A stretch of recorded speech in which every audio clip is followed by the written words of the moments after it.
It's beer o'clock on Real Ale Craft Beer. Today we've got a beer from Tenby Harbour Brewery. Again, I've been reviewing a fair few of their beers recently, and this one's called Pia Whanga. It's been brewed with Nelson Sauvin and Motueka. It's a New Zealand IPA coming in at 4.2% ABV. It's a 500ml bottle.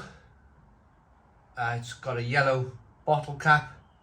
Without further ado, let's get this beer out into a glass and see what we get.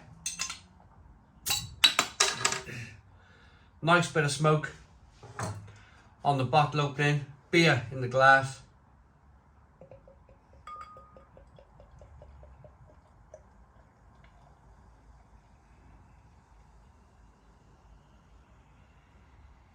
Oh, look at this.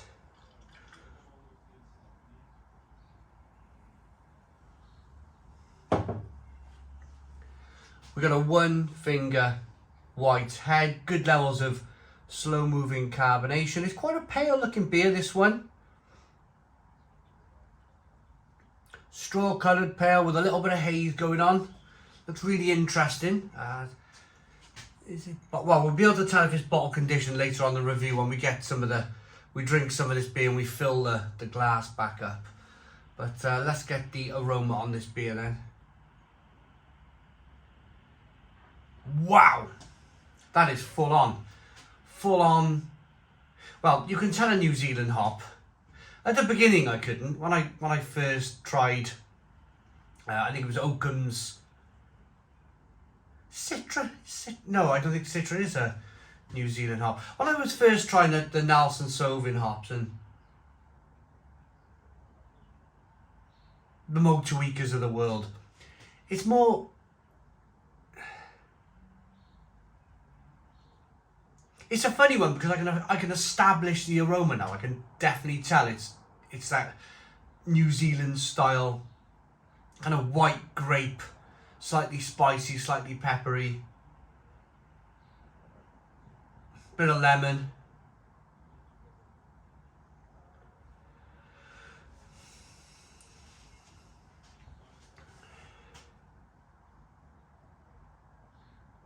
But it smells really punchy. The aroma is really punchy on this one. Let's dive in. Cheers, everybody.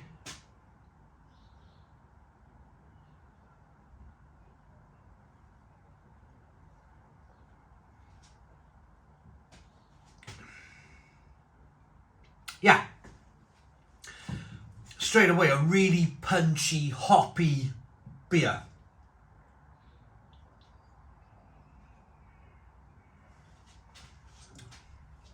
IPA.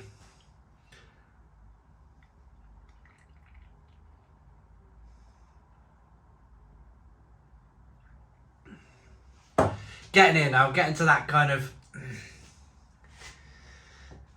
that last where all the sediment's in the bottom of the bottle. That's what I'm trying to get to. Because what happens is, even though I'm tasting loads of that New Zealand hop, that tropical white grape flavour, there's still a lot more flavour that's dropped to the bottom of the bottle. Pardon me, I've still got these January sniffles. I do apologise, even though it's February now.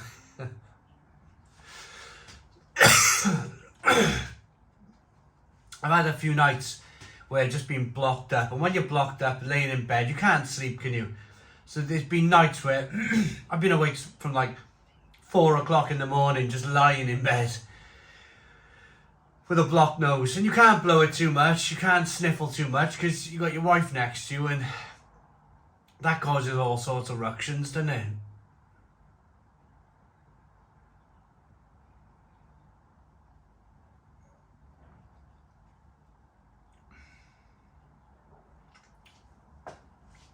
But it's really sessionable, really drinkable. One thing I will say, now, with these New World beers, they're generally kind of categorized in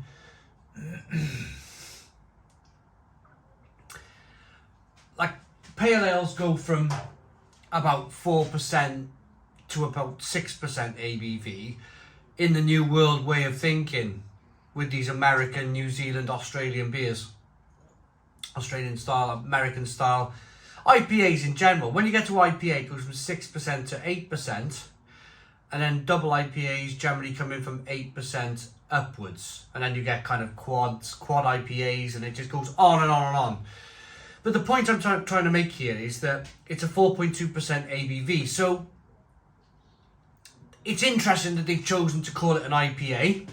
I think in Wales, where this beer is from, they're from West Wales in Tenby. In Wales, there's probably a lot of an older generation that understand IPA to be kind of like 3.8% ABV. So to get an IPA at 4 points, yeah, there we go. People working on the telegraph pole again. It must be the busiest telegraph pole in Barry, that one out there. People climbing it literally once a week. They're like monkeys going up and down the telegraph pole. I think what it is, I'll be honest, everybody's going over to BT Fibre, when it's like fibre to the home, and they're just replacing all of the old copper wires. Whenever somebody phones up in the area, they'll replace their copper wire with a fibre optic one. Yeah, so it's always, if people ain't burning rubbish outside and fighting in walls and on the walls of their gardens, there's people out the back, there's blooming scrap metal men running around you. Absolutely bonkers. It's like Piccadilly Circus, yeah.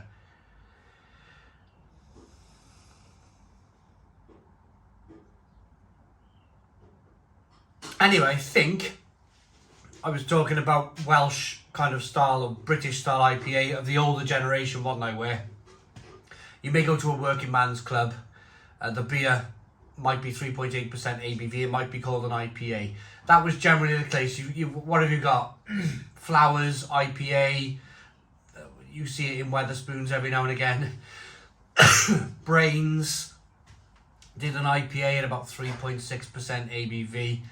It was generally considered to be, if this this review is turning out to be a complete disaster. If I'm not coughing and spluttering, there's people banging out there. Anyway, people generally think of IPA, the older generation, of being kind of like the lowest ABV, the lowest common denominator, if you like, the 3.6% ABV, the old IPA smooths of the 80s. And I think that's what Tenby Harbour are thinking here. I think they've chosen this to call it an IPA. It's 4.2% ABV.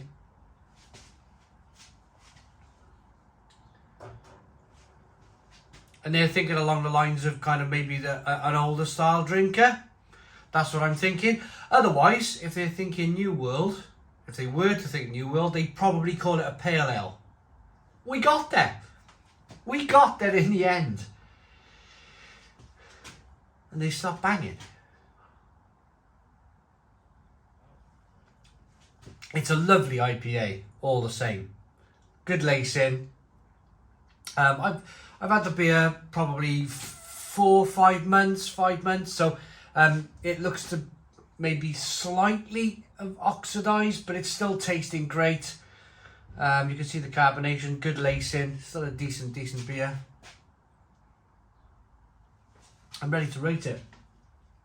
Sweet, malty, drinkable, balanced, nicely hoppy on the back end, a little bit of bitterness. It's got that lovely kind of white grape hoppy flavour coming on, bit of tangerine, bit of spicy pepperiness. It's a lovely IPA. When I'm down in Tenby in West Wales, I'll definitely be looking to buy another one of these, or session a few of these on the brewery harbour side there. I'm going to rate it Pia Whanga. I like it enough to give it a Stone the Crows 8 out of 10. It's an 8 out of 10 from Real Ale Craft Beer. Please put your comments in the comments box, subscribe to our daily beer and food reviews, give us a big fat thumbs up. Boom! Cheers!